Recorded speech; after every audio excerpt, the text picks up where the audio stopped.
Hockey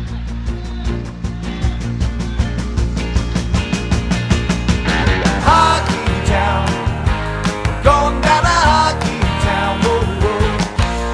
Hockey town, take me down to hockey town, yeah, yeah, yeah.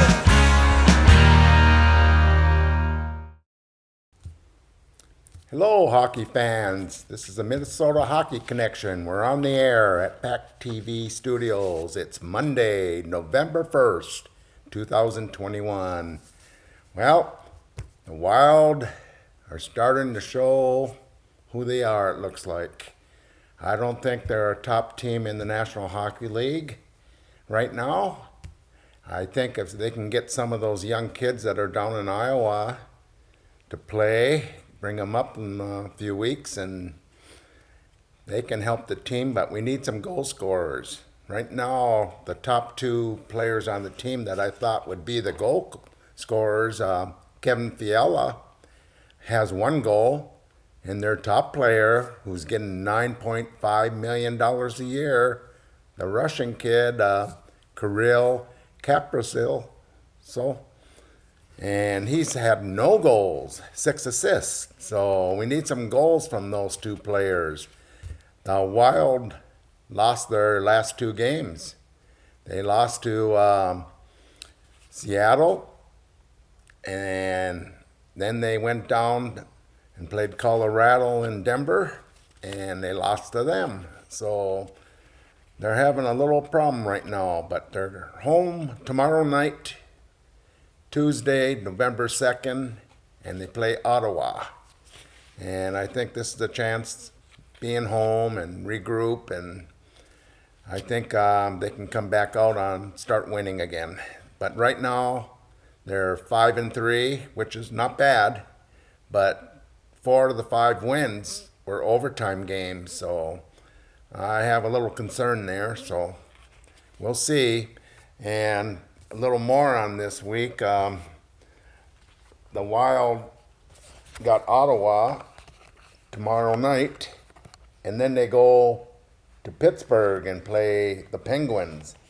On the 7th, they come back here Sunday and play the New York Islanders. And I think the Islanders, they started out a little slow themselves, but I think at the end, the Islanders are going to be one of the top teams in the National Hockey League. The East has been loaded this year so far. They got Carolina Panther. They're 8-0. They haven't lost a game. And then Florida on the Atlantic side conference are 8-0-1. They had their first tie and no losses yet when they played Boston a couple nights ago. So Florida and Carolina are really hot right now. Hey, Washington Capitals aren't playing bad either. They're 5-0 and 3 overtimes. So, hey, for a lot of older players on that team, they're playing pretty good. And TJ Oshie, he's still putting some pucks in the net, so age doesn't make any difference to some players. Ovechkin, he's the top scorer in the league right now. And boy, what can you say about him? But he's never ending. He just scores goals. And when he scores goals, Washington wins. And Buffalo started out pretty strong. You know, they've been down the last few years, and they've been getting some good draft picks now, and maybe they can turn things around up there. But they're 5-2-1. And a lot of people say the surprise so far this year might be Detroit. They're above 500, but 4-3-2, 4 wins, 3 losses, and 2 ties. And just to go over the East, I said was very strong. On the Eastern Conference, all 8 teams are above 500. In Atlantic, there's only 2 teams below 500. So I think, let's see, 1, 2, 3, 4, 5, 6, 7, 8, 9, 10, 11, 12, 13. 13 teams that are 500 or above out of the 15 in the Atlantic and Eastern Conference. And then we go to the West.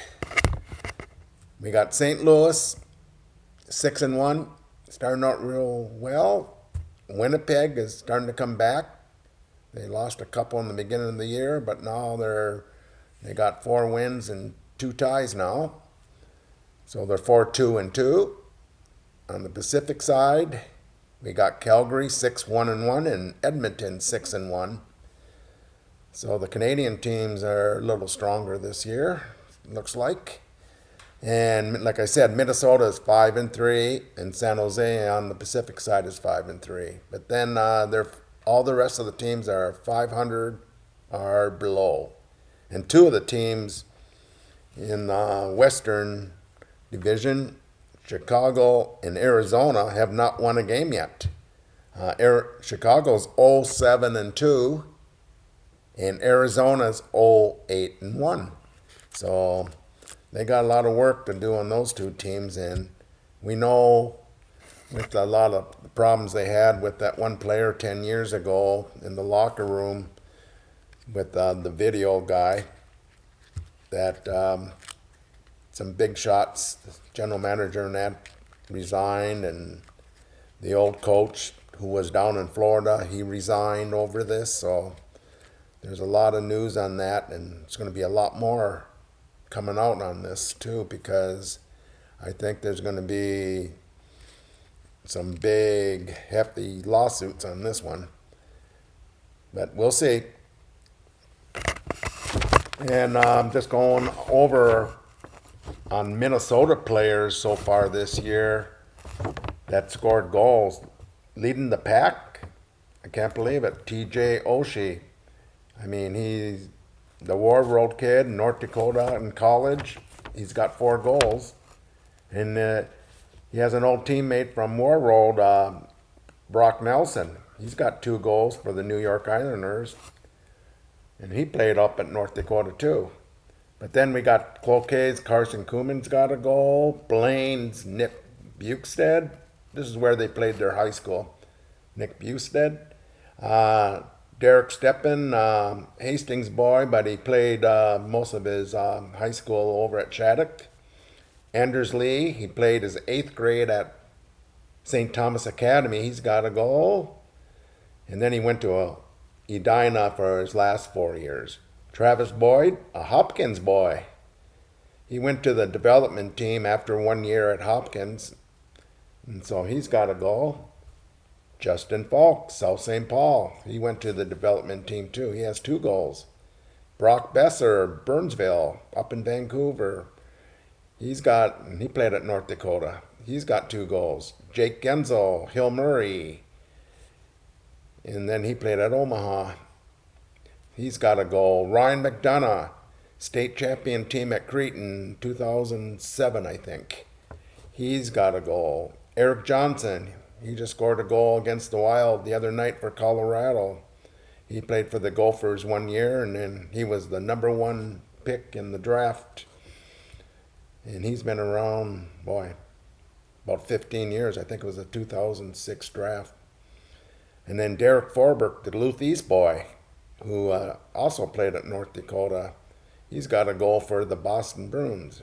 So Minnesota kids are starting to put the puck in, and I'll tell you what, there's about 40 kids right now playing in the National Hockey League that played high school hockey in Minnesota. And I tell you, by the end of the year, there'll be probably 50 or more. And I'll see a lot more names that will put some pucks in the net too from Minnesota. So Minnesota can still bring some good players to the National Hockey League. Okay, the Bulldogs college, they had the weekend off, but now they're going out to Western Michigan. And Western Michigan is a surprise team. In the pair-wise, they're the number 1 team to get to the playoffs right now.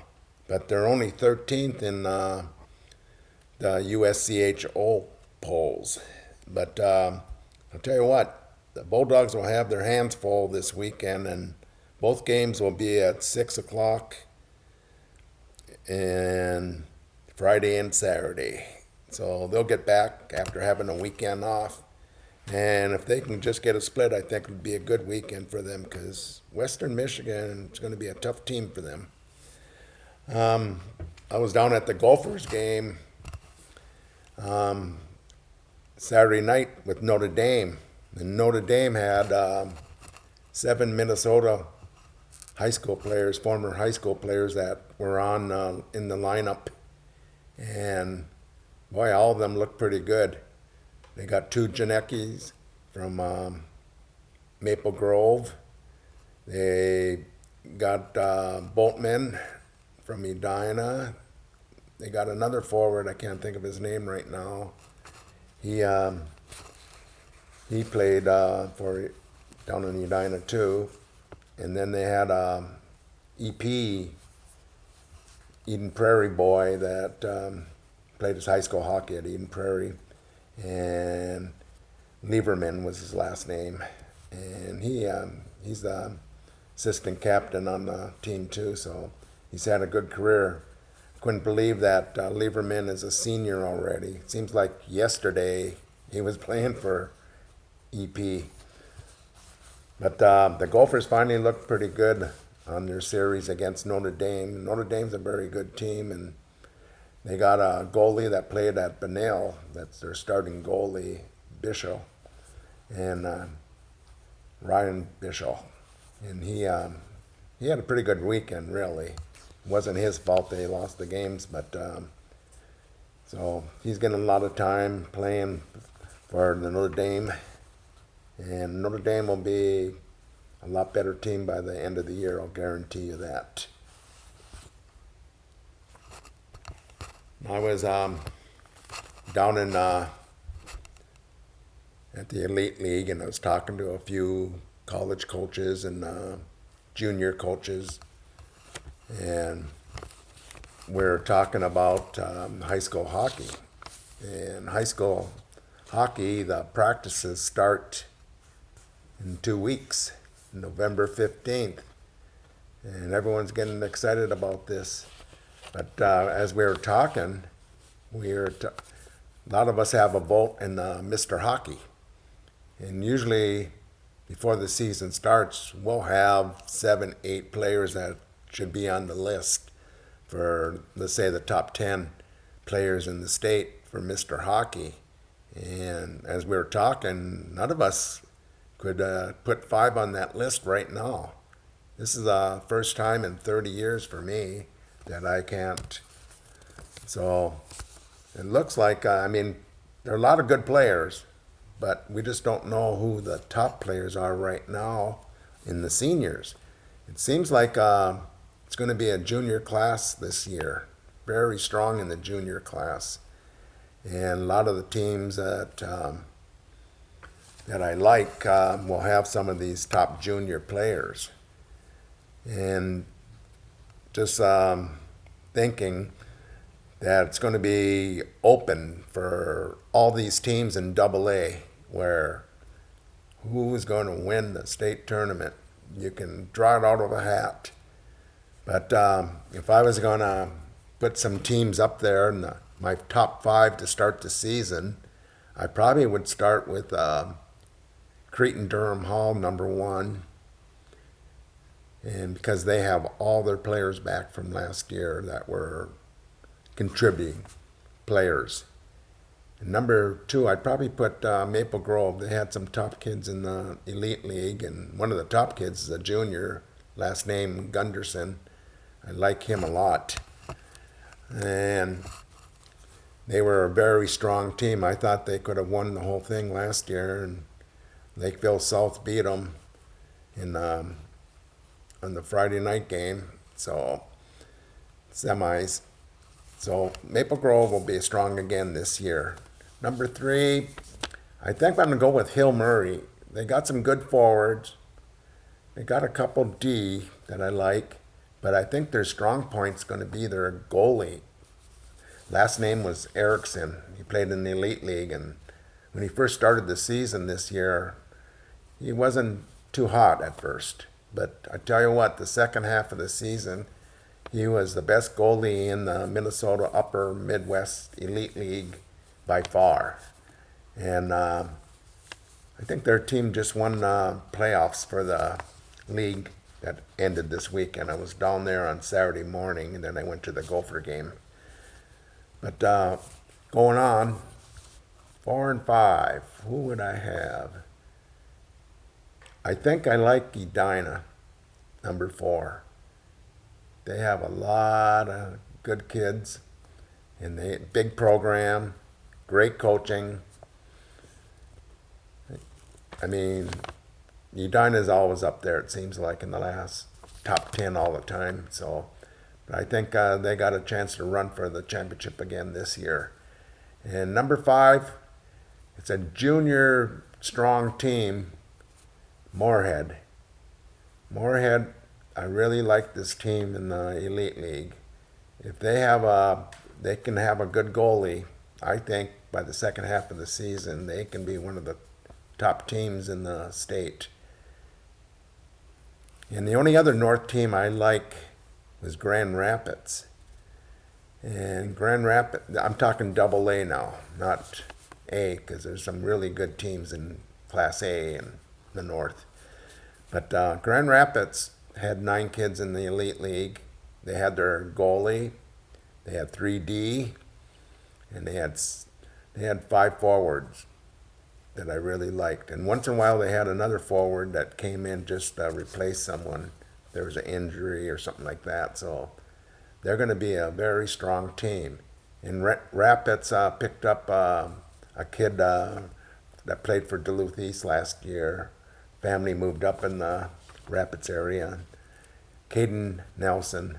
And he's had some good games in the Elite League, and he scored some goals. And so I think he's going to be a good pickup for the Indians. Well, I shouldn't call them the Indians, the Thunderhawks.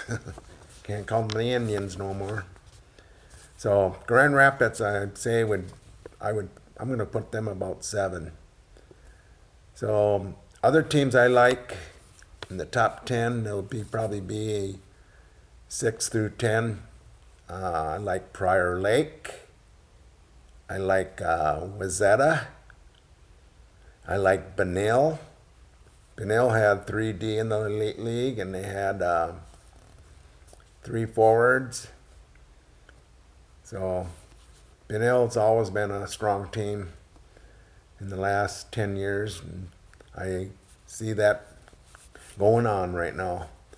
And then teams that I think are on the border to move into the top 10 to start the season, I like Chaska, Andover, who's still in Section 7. See, who else would I like? I like Andover. Wayzata's in the top 10 in my thing. There's another. Oh, St. Thomas. St. Thomas. Duluth East, the former Duluth East coach, he's going to be an assistant down there this year. And he told me, talked to him a few weeks ago, that they're gonna have a lot of good 9th graders. So if they can develop some of these 9th graders to play varsity in the second half of the season, and just get 2 or 3 that can contribute to the team, they're going to be a very good team. And they can give Cretan some problems when the playoffs come. So because they had 5 kids in 5 players in the Elite League this year, and the 3 forwards I liked a lot. So we'll see. When you have a lot of young players, you never know. But St. Thomas is a team to reckon with. And who else would I have in the top 15? Well, basically, that's a good dozen teams that I like to start the season. And you never know with injuries, and you got to wait for that first day of practice where you find out if certain players are coming back. There's a few players that go play juniors before and after. That's their plan. But these teams work them hard to stay in juniors and not go back to high school. So we'll see if any of that happens. And By the week after the 15th, we'll know everything on that, which players are coming back and which ones are staying in juniors. And that'll give us a little more better look at top teams in the state. In Class A, the North is kind of controlling that still. Hermantown by far is going to be the number one team.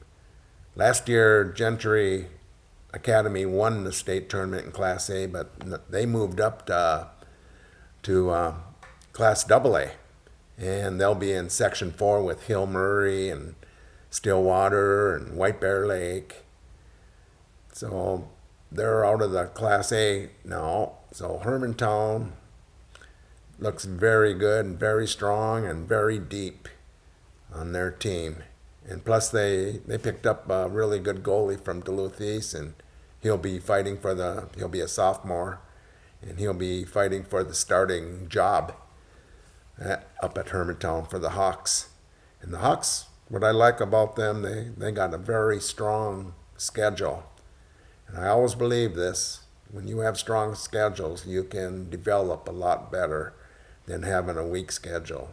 Like this year, Gentry moved up to AA, but they're not getting a very strong schedule, and I think that might hurt that program.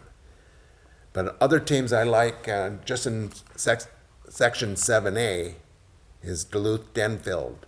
Duluth-Denfield has a lot of good forwards coming back, and we'll see. I mean, they still got to get past Hermantown, but the nice thing about it, in the playoffs, you only have to beat them one game. It's not a 5-game series, 7-game series like Stanley Cup. So anything can happen in one game when you have a very good team. And if you have a hot goalie, good things can happen.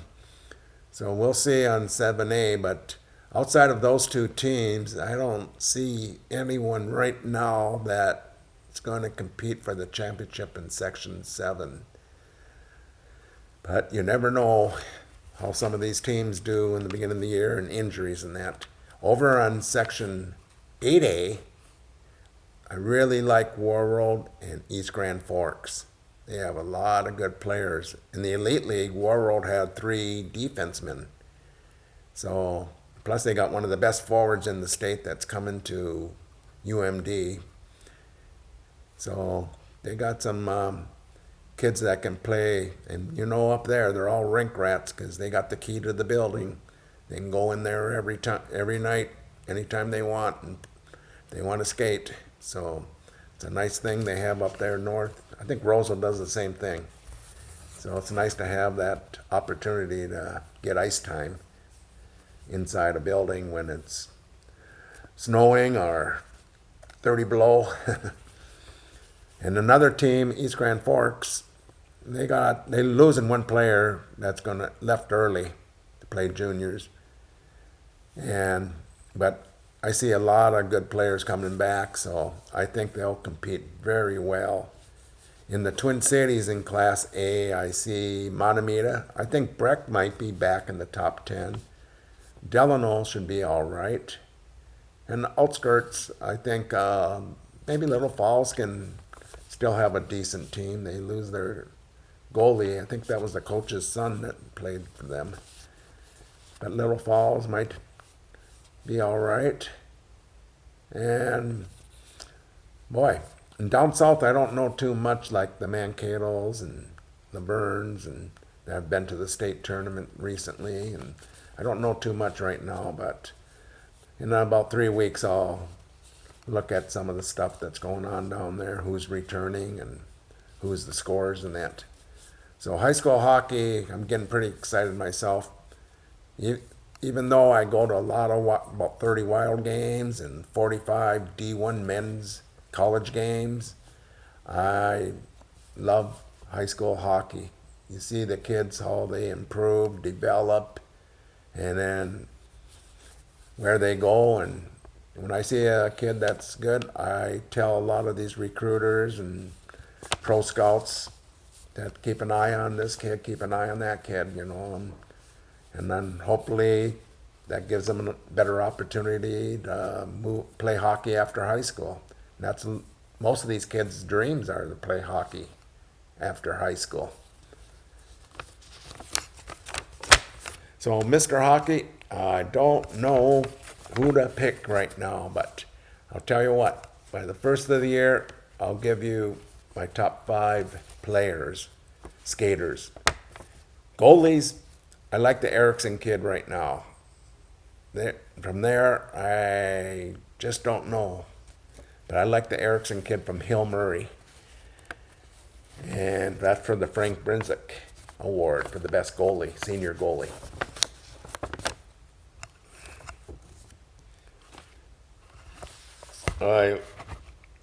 Going back, they got Caprizzo on the hockey news, and seeing this kid, he's a fan favorite by far for the Wild, and I think when he starts scoring, he might be one of the favorites in the whole league because he does stuff that just amazes you on his edges, how he can turn so fast, how he can use his hands and stick.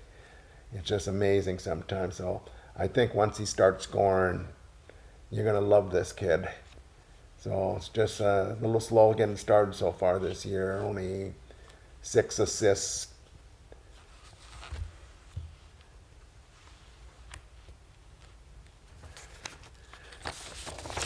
Another thing I was looking at is the rankings didn't come out yet when I came over here to the studios today and for the college men's.